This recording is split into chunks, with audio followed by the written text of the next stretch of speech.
The truth is that so much which is called conspiracy theory is actually conspiracy fact. Not all of it, but enough to show that the people that run the world are not the ones the news media tell us do.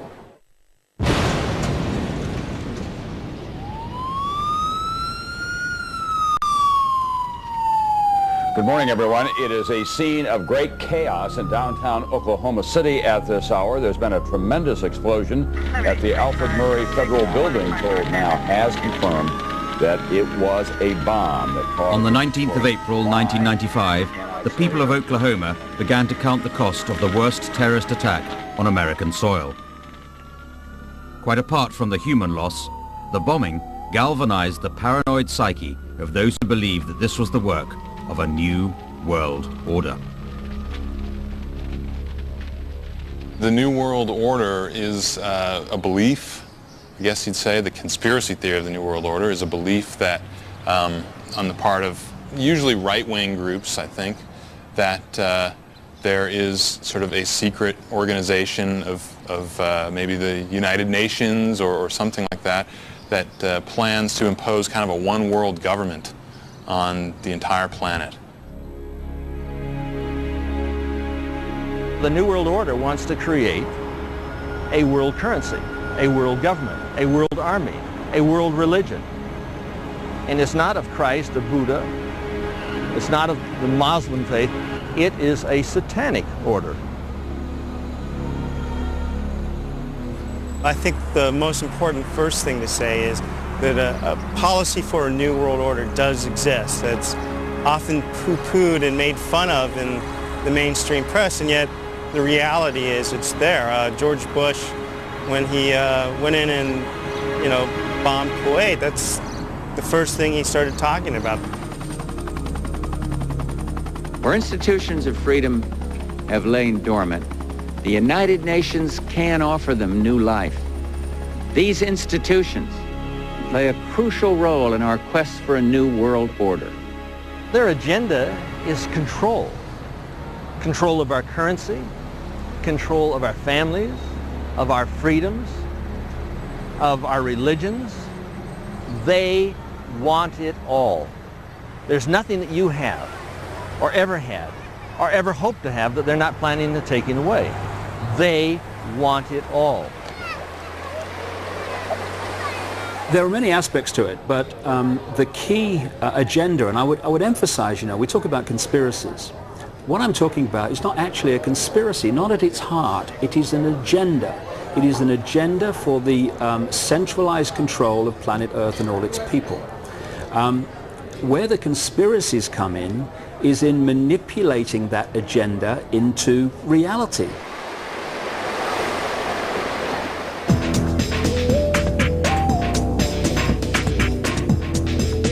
At the heart of the New World Order conspiracy is the belief that ordinary life is somehow controlled by a mysterious secret society, intent on pursuing its own gains at the expense of the rest of us. If this is true, who are these people, and do they really have the power to control our lives?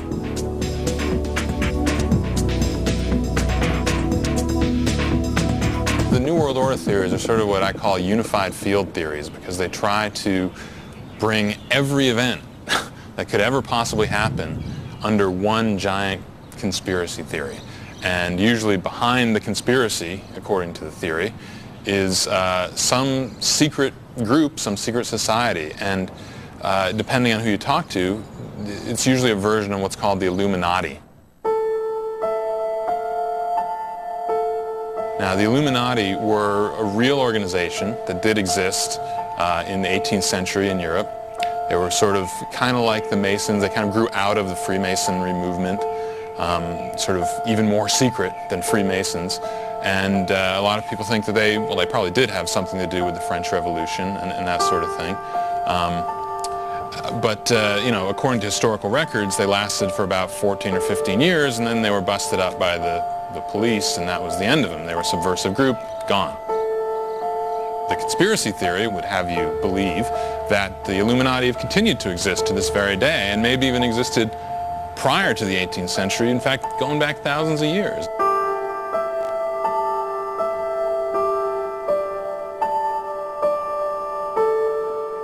After I'd identified the structure through which the world was controlled today and the organizations, many of them anyway, through which it was done, became very clear to me, and didn't take a genius, that this structure could not be put together in 5 minutes or 5 years or 50 years. It had to go back a very long time. The New World Order, it seems, goes back to the very beginnings of civilization itself. When you get back into the ancient world, you find a stunning common theme. Gods with advanced knowledge that created ancient advanced civilizations which modern archaeology and history still cannot explain. These gods, which appeared to be of a reptilian genetic stream originally, interbred with humanity, creating hybrid bloodlines, which were a fusion of the gods and humanity. I tend to think some of these facts or factoids that exist only in conspiracy theory probably have no basis in fact at all. But I like the theory about them all being descended from extraterrestrials who came here about 4,000 years ago, interbred with some human beings and have been ruling the rest of us ever since. I like that theory because it has a science fiction eeriness and charm to it. Now, ancient Babylon appears to have been the center for this network and these bloodlines in the ancient world. When it moved across to Rome, that's when we had the Roman Empire. When it eventually moved across to London, the great British Empire expanded these bloodlines to the Americas, to Africa, to Australia, through Asia to China. And then when you start to do the genealogy to complete the circle of the people in positions of power today, like the presidents of the United States, for instance, and this is mainstream genealogy, not conspiracy research genealogy, you see the same bloodline coming up over and over and over again, and you realize the obsession the Illuminati have with bloodline, then pieces seem to fit. This Illuminati, which is sort of, a group of people who are smarter and better and faster and quicker than the rest of us, are pulling the strings. Now, if they've really been around for 2, 3, 4, 5,000 years, you kind of wonder why they haven't managed to, take over the world yet. It's been a long time. When you put all this information together, the way the same bloodlines turn up in the positions of power, not just now, but way back in history. I've identified with different sources of genealogical research a bloodline that starts in ancient Sumer in Egypt and comes up to George W. Bush and the Bush family and many other people in the world today, Al Gore as well. And the people in it are some of the great names and changers of the world throughout human history of the last 5,000 years.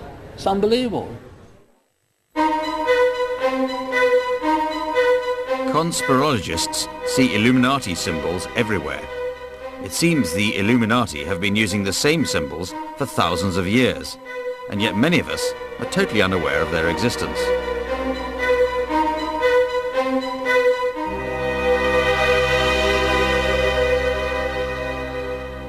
If you take a look at the backside of the dollar bill, it'll say Novus Ordo Seclorum, the new social order. And they have the pyramid.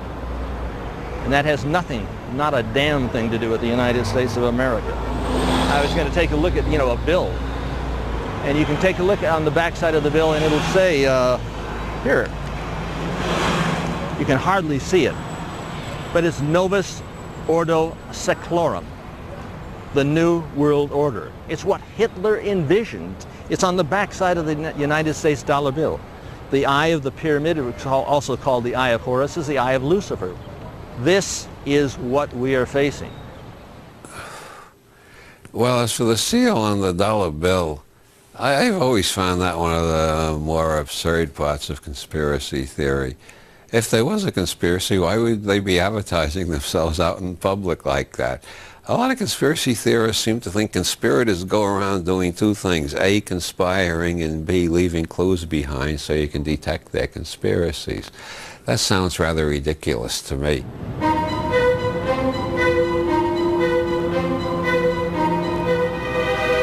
Just to give you an idea of how black is white and topsy is turvy in relation to our perception of what's going on compared with what is. In New York Harbor is a lady holding a lighted torch, a Statue of Liberty. Statue of Liberty, land of the free. That's what most Americans, 99.9% of them, believe that stands for.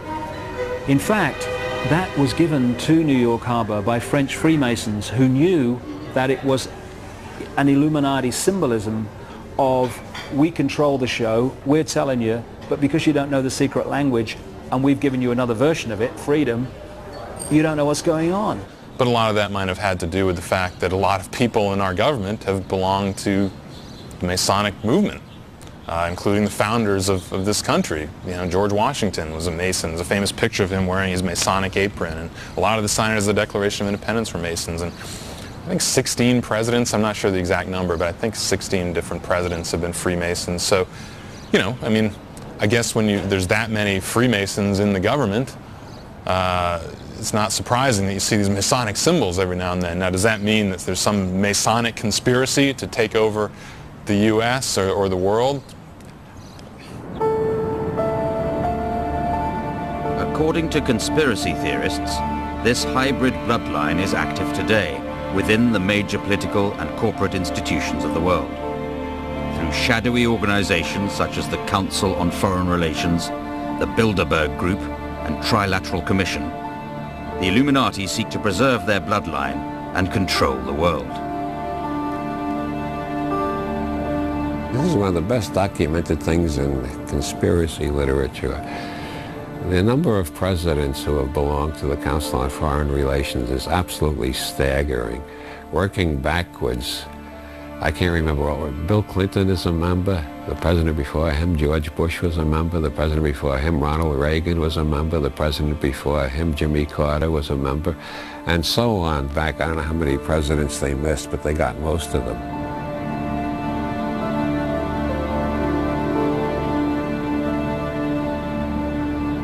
You have Richard Holbrooke, Bill Clinton's peace envoy, Bilderberg Group, Trilateral Commission, Council on Foreign Relations.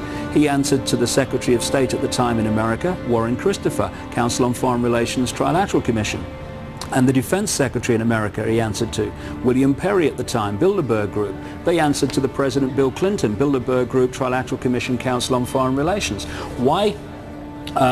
Did the media not tell us that? Ask me why the Daily Telegraph didn't tell us that. Because it's owned by Conrad Black, who is an inner core member of the Bilderberg Group.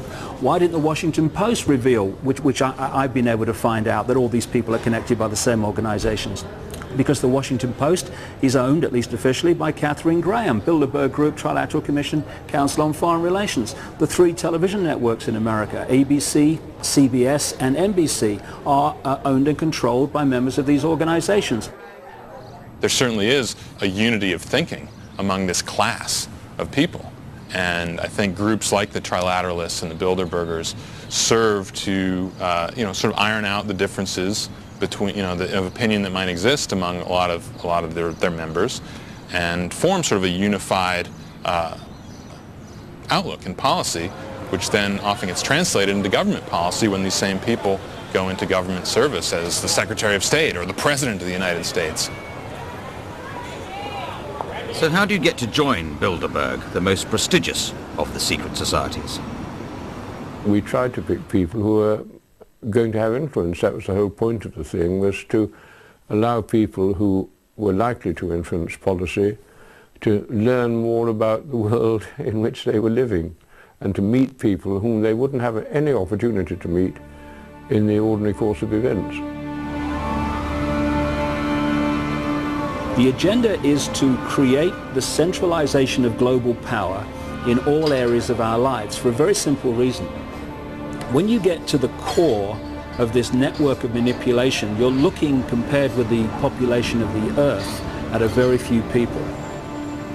Ever since the Bilderberg Group first met in 1954, the exact purpose of the talks has never been fully explained. The delegates meet in secret for 3 days of discussions, but nothing they talk about is ever revealed afterwards. The secrecy, or privacy it's better to call it, was well observed, although of course inevitably, because the meetings were private, they gave rise to conspiracy theories on both sides of the Atlantic. The American conspiracy theorists said it was a plot to undermine the United States. The European ones said it was an attempt to destroy left-wing governments all over Europe so that America could run Europe. But of course it was neither. It's a very common belief on the part of right-wing organizations, especially in this country, that the United Nations is some kind of military political organization whose purpose is to take over and to basically stage a military invasion of the U.S. and use that as a springboard to establish this one world government, and that NATO is the force by which they're going to do this.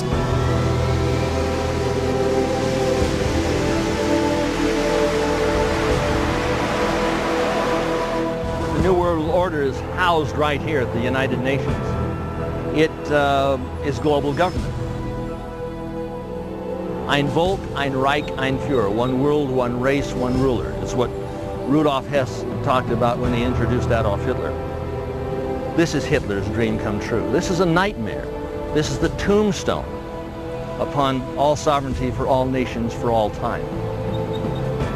The United Nations must fall for freedom to live. Where institutions of freedom have lain dormant, the United Nations can offer them new life.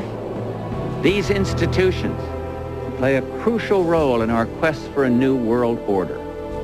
An order in which no nation must surrender one iota of its own sovereignty, an order characterized by the rule of law rather than the resort to force. World War I, World War II were both created to bring about the United Nations.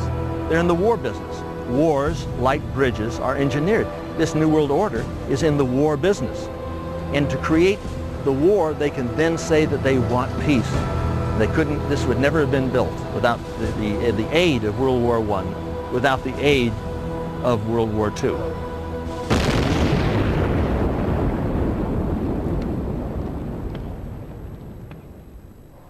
There's creating events in the world like wars and terrorist situations, runs on currencies, stock market collapses, which create situations of problems which the public then demand that they provide answers and solutions to the problems, and then those who've covertly created the problems and got that public reaction do something, then offer the solution to the problem.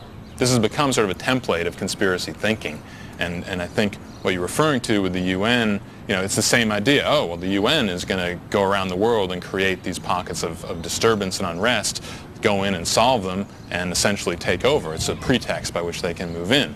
You know, when I look at that, I think, well, I mean, in some ways, because this has happened before, maybe it makes sense, but I also look at it as like, well, you know, it's so easy to fit these events into this conspiracy theory template, this prefabricated conspiracy theory, that maybe there's another way of looking at it, you know, that's a little more different, a little more original, and maybe more enlightening. The United Nations may be the red herring.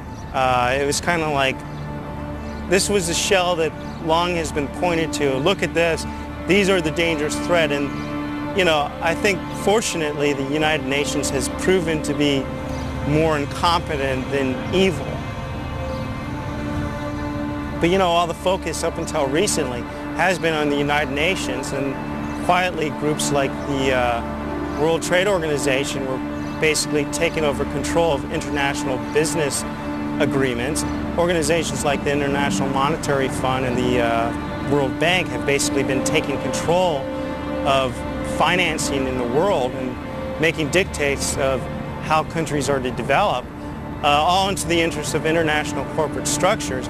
And you realize, well, maybe all this focus on the United Nations was because this is the one that was never going to really amount to anything.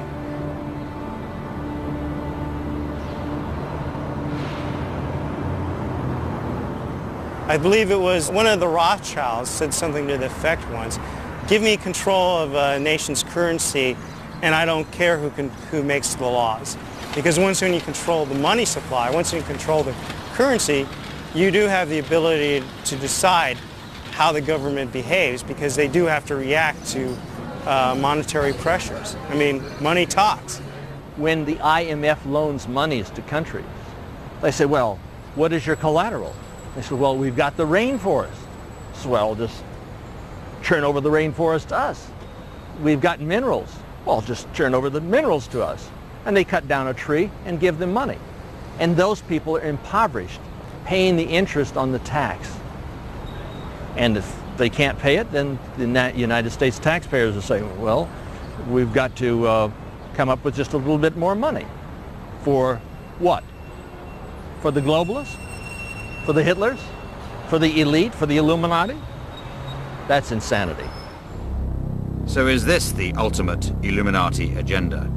Are they controlling the global economy to control the world?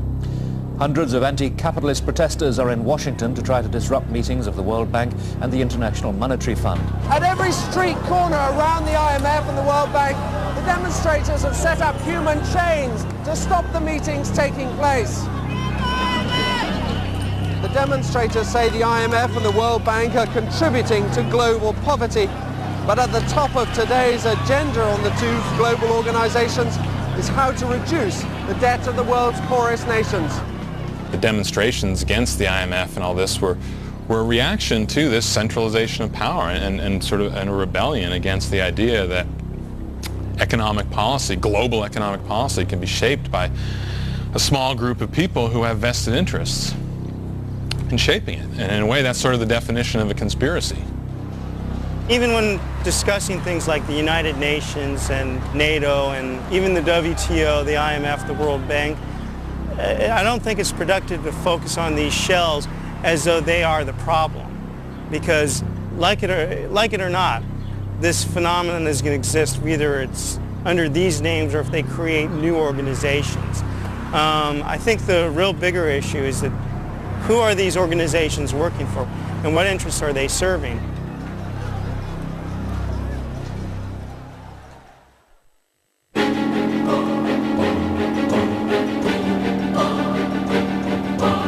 When you don't have your freedom, you don't have your family, you don't have your nation, you don't have your right, then you are living as a slave.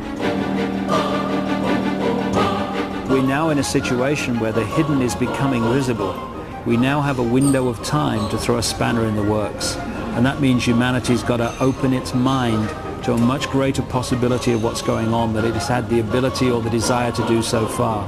Because if we don't throw a spanner in the works, and we can, then the New World Order will become physical reality. I absolutely believe we're moving to a new world order, not necessarily the one that anybody has planned.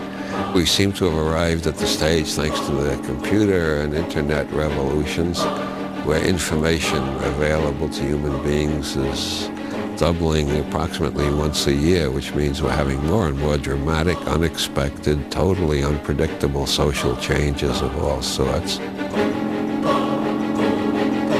There has always been a authoritarian structure which has, to some degree, controlled people. And you could argue that in the past 50 years it has become more powerful, albeit also more subtle on how they've done it. But it's always existed. And to say that there isn't some sort of secret society mystical element to it would really ignore the reality of the situation. There's certainly a huge human toll that's extracted by the misuse of paranoid thinking.